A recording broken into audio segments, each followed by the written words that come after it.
discovery. We embrace the unwavering belief that with passion, determination, and a spirit of resilience, nothing is truly out of reach. In 1956, the gift that I asked for and wanted was a model train. Here's the gift that I got. Get out of there.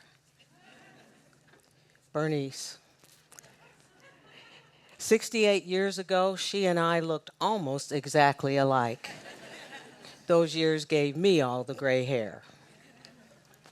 What Mom told me was that when she saw Bernice in the toy store, she felt she had to buy her for me because she had never seen a black doll in a store for sale before. I looked it up. They only started making those in 1951. She also told me that she wanted me to have this toy so that I could learn to love and embrace my own identity.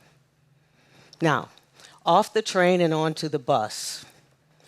It was about 1961 when I was so proud of myself for having been selected by my school because of my straight A's and good citizenship to be bused from my overcrowded all-black school to an underutilized all-white school. That first day, about 20 of us kids, along with our teacher, got onto the school bus in front of newspaper reporters and TV cameras. We were so excited.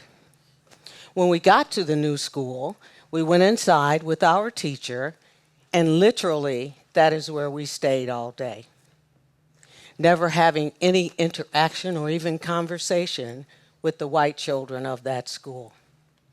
Now, there was already tension in our community back then, and this caused even more tension, this intact busing that our city of Cleveland, Ohio decided to do.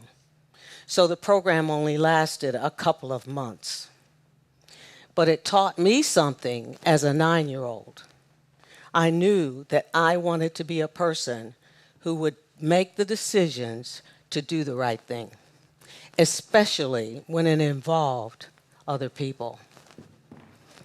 It wasn't too many years later, and I was in school excited again, this time sitting in front of my guidance counselor who had my scores from an aptitude test. Raise your hand if you've ever taken an aptitude test. I see a few hands. So if you were like me, you were probably excited to find out, what is it that I'm built to do? What's my programming?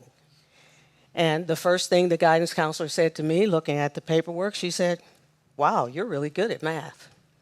And I'm thinking, what a good test. I love math. And then the next thing she said was, and she had a little puzzled look, she said, well, because of it, it looks like you should become maybe an engineer or a mechanic. And I'm thinking, wow, they got me right. But then she said, I think you should go into nursing. She lost me. What I didn't know was that in the mid-'60s, only 1% of engineers were women. I did go on to major in math, and I studied mechanical engineering in college. I found myself as a young adult with a good job, working for a company where I was the only woman in the nuclear division. We made nuclear reactors for submarines for the U.S. Navy. My husband, Ron, had a good job as well, and it took my son, Ronnie, telling my cousin how good we had it. He said, we got it made. We got a nice new house, 2 cars, 2 dogs, and I got 2 toothbrushes. What else could we possibly need? But for me, I knew there was, something missing. I took up some hobbies. I even joined the Cleveland Brewers, a WNFL team. That's right, I played women's professional football. That got cut short by pregnancy.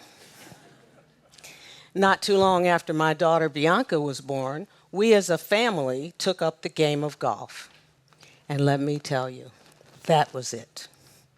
I like to say there's OBG, Oneda before golf, and OAG, Oneda after golf. I loved it. It brought me true joy to be out there with the sun on my face, looking at that blue sky. I felt a sense of peace when I was out there.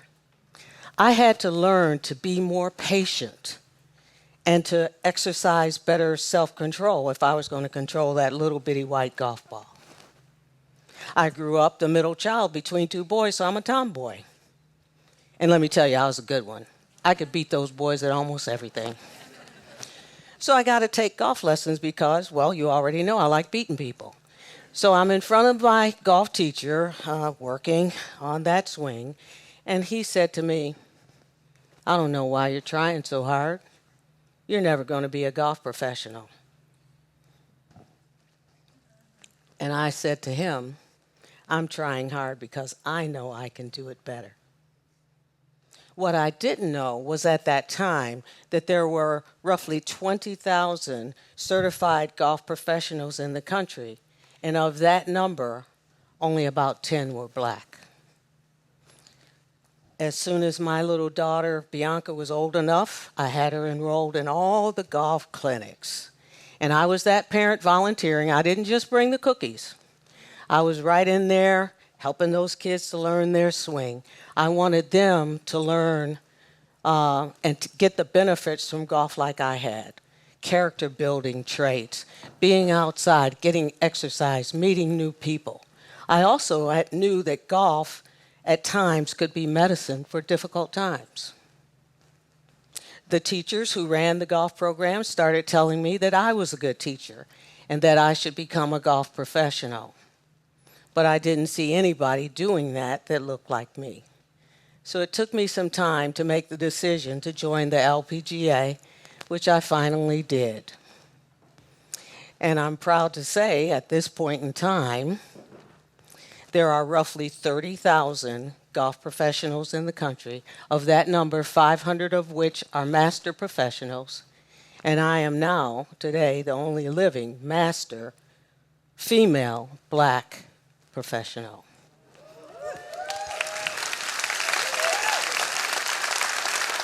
There's the answer to that guy who told me I'd never be a professional. But I also read somewhere that there is more happiness in giving than in receiving. It makes me very happy to have my veteran golfer say to me that he was happy to be outside playing golf instead of sitting in the house with the blinds closed. There's my beginner ladies class where a widow came up to me and thanked me for getting her started playing golf because now she's getting out of the house instead of sitting there alone. I teach an adaptive golf program. I've had students tell me that they couldn't go on to certain golf courses with these solo rider carts that they needed in order to play. And I'm happy that the golf course where I teach, we have a solo rider cart in the garage for anybody to rent who needs it to go outside and play. I love my executive women's clinics. I've taught them all over the country. I read somewhere that 80% of C-suite women play golf.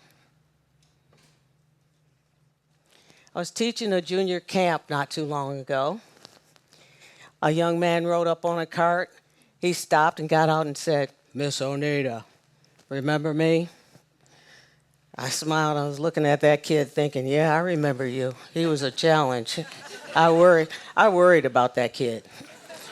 But he went on to say that he was happy that he had played golf, that he had gone to college and graduated on a golf scholarship. He now had a good job in corporate America, and his boss liked him because his boss was a golfer too. It almost brought tears to my eyes. Michael Jordan said, "Don't let obstacles stop you.